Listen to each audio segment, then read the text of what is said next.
আসসালামু আলাইকুম এভরিওয়ান। না বলা ভালোবাসার গল্পের 4 নাম্বার পার্ট নিয়ে চলে আসলাম। তো চলেন বেশি কথা বাদ দিয়ে গল্প শুরু করা যাক। লাইটটা অফ করে দিলাম। ওনাকে নিজের মতো করে কাছে পাচ্ছি। তার প্রতিটি ছোঁয়া আমাকে তার প্রতি আসক্ত করে তুলছে। এটাই হতো স্বামী স্ত্রীর সবচেয়ে সুখের মুহূর্ত, যেখানে দুজন চাই তাদের আর কি চাই মনের মতো মানুষ, তার সাথে কাটানোর সেরা সব মুহূর্ত। রাতে ওনার বুকেই শুয়ে ঘুমিয়েছি। সকালে ঘুম ভেঙে দেখি ওনার বুকেই আছি। ওনাকে একটা কিস করে উঠতে যাব, তখনই উনি আমাকে টান দিয়ে নিজের সাথে মিশিয়ে নিলেন। আরে করছেনটা কি? আমার বউকে আদর করছি, আপনার কোনো সমস্যা আছে নাকি? সারা রাত করেও কি মন ভরেনি, এখন আবার শুরু করে দিয়েছেন? তা কি আর ভরে? বিয়ে 10 দিন পর গিয়ে কাছে পেলাম, এক রাতে কি আর মন ভরে?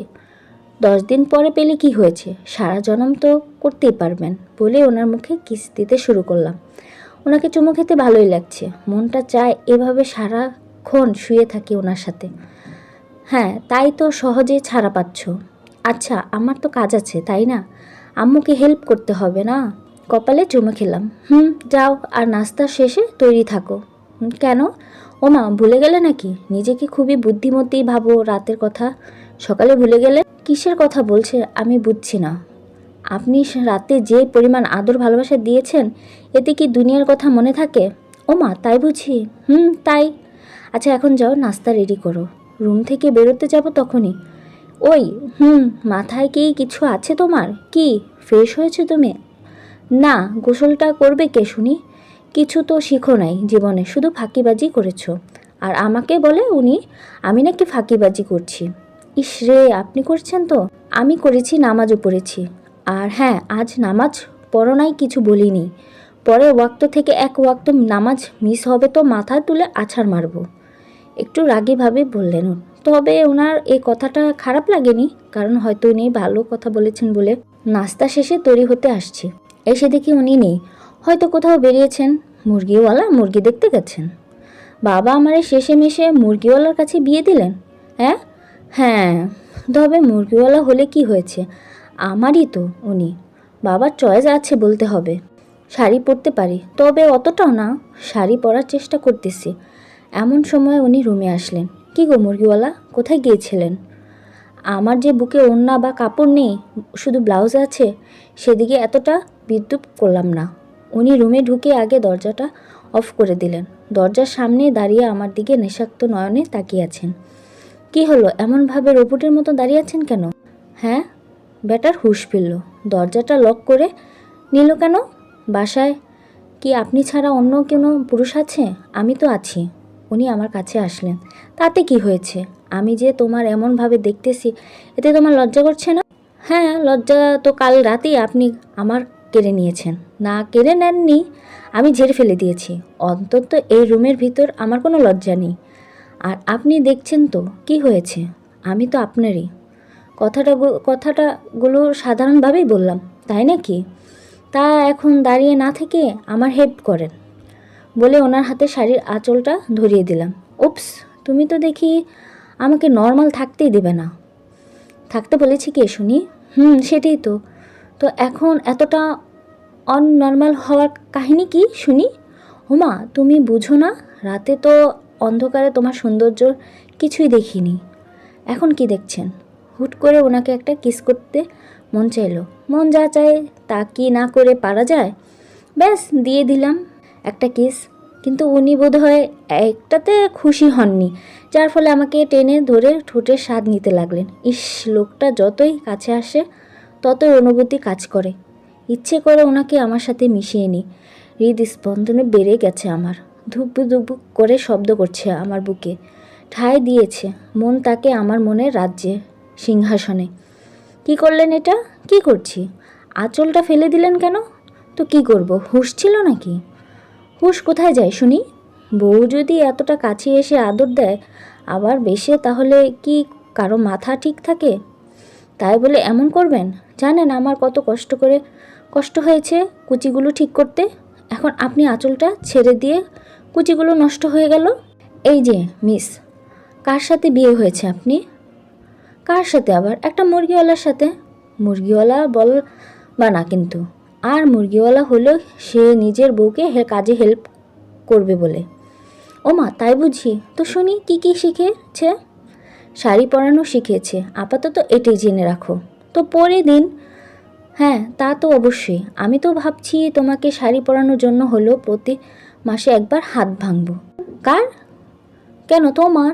ও মা গো, দরকার নেই আমার শাড়ি পরার। আমি প্রয়োজনে মিচকি, কার ভাষায় কি বলে জানি না, পরে থাকবো, তবুও আমি একটুখানি আঘাত সহ্য করতে পারবো না। এত অস্থির হচ্ছ কেন? আমি তো ভাঙবো বলেছি, ভাঙিনি। আর তুমি যদি সবসময় পরিয়ে দিতে দাও, ভাঙার কি দরকার? দেব, শুধু শাড়ি নয়, আপনি যদি আরও কিছু পরিয়ে দিতে চান দিয়েন, তবু হাত ভাঙেন না প্লিজ। আরে পাগলি বউ, আমার অস্থির অস্থির হচ্ছ কেন? তোমাকে কি কখনো আঘাত করতে পারি বলো? কথাটা বলে আমার উন্মুক্ত পেটে একটা কিস খেলেন। শাড়ি পরছেন উনি, আর আমার পেটে বারবার টাচ করছে। ভালোই লাগছে ওনার ছোঁয়াগুলো। ওই দাঁড়ান তো দেখি। কেন? আরে দাঁড়ান না। হ্যাঁ, উনি দাঁড়াতে একটা চুমু খেয়ে বললাম, এবার আপনি আপনার কাজ করেন। পাগলি একটা। ওই আমার পাগলি টাগলি কইবেন না কইলাম। তো কি কমো? বেগম সাহেবা কইবেন। যথা আজ্ঞা। নিজের হাতে কুচিগুলো গুছিয়ে দিলেন উনি। শাড়ি পরানো শেষ, আমাকে আয়নার সামনে দাঁড় করিয়ে বললেন, আমার রানীটাকে একদম রাজরানীর মতো লাগছে। কেন, আমি কি রাজরানী নই? হ্যাঁ, আমার রাজ্যের।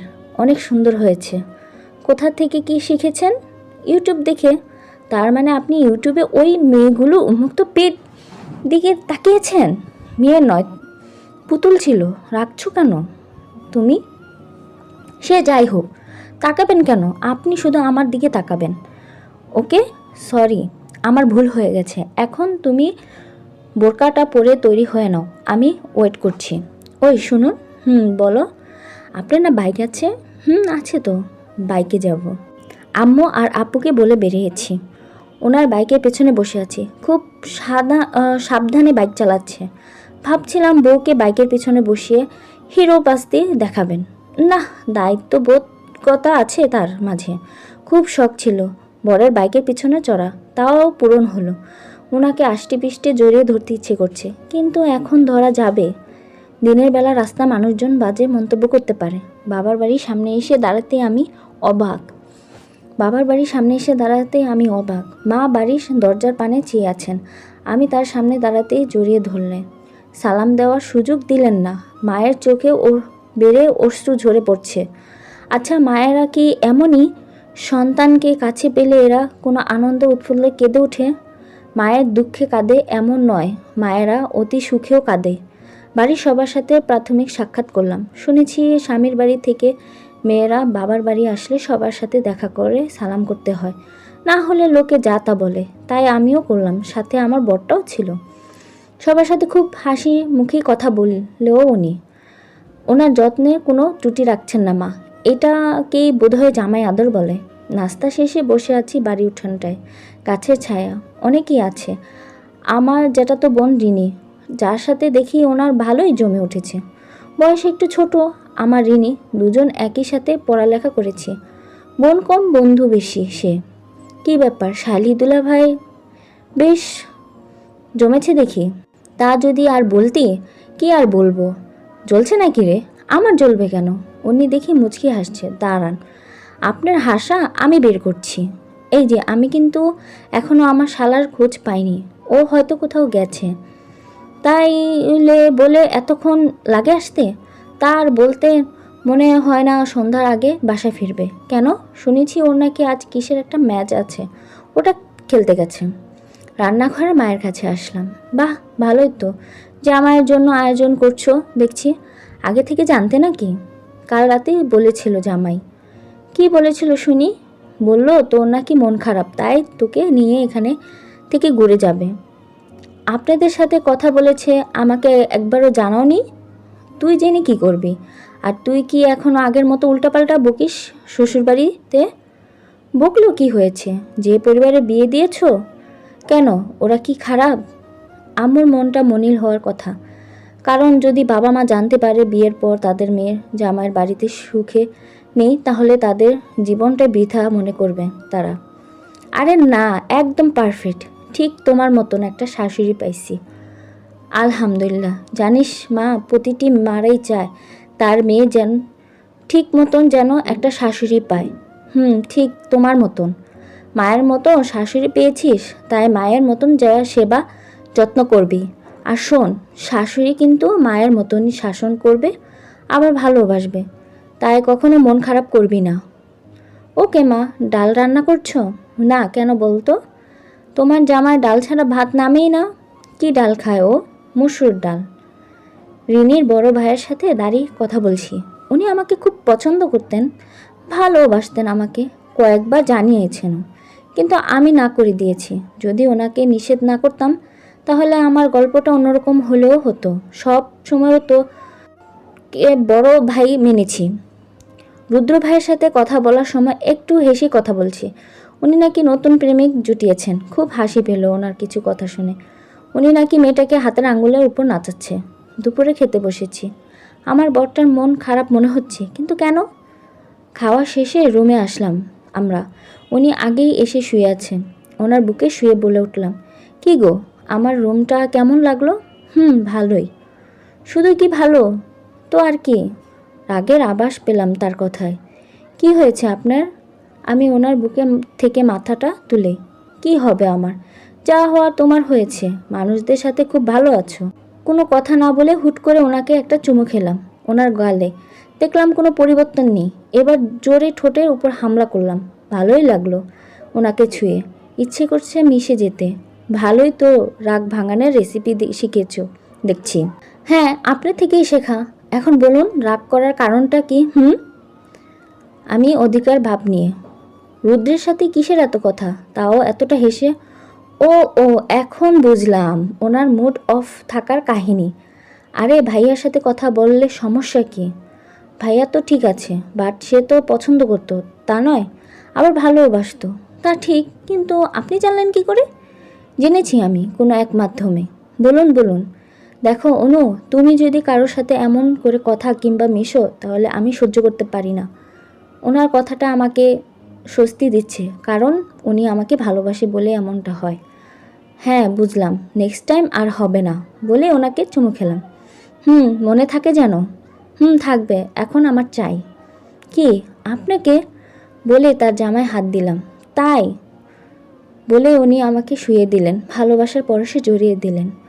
ওনার প্রতিটা ছোঁয়া আমি নতুন করে ভালোবাসা খুঁজে পাই। ওনার প্রতিটি ছোঁয়া আমাকে নতুন কিছু আভাস দেয়।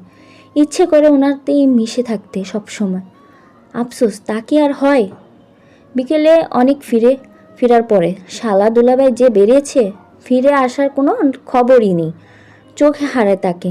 একটুতেই মিস করি অনেক।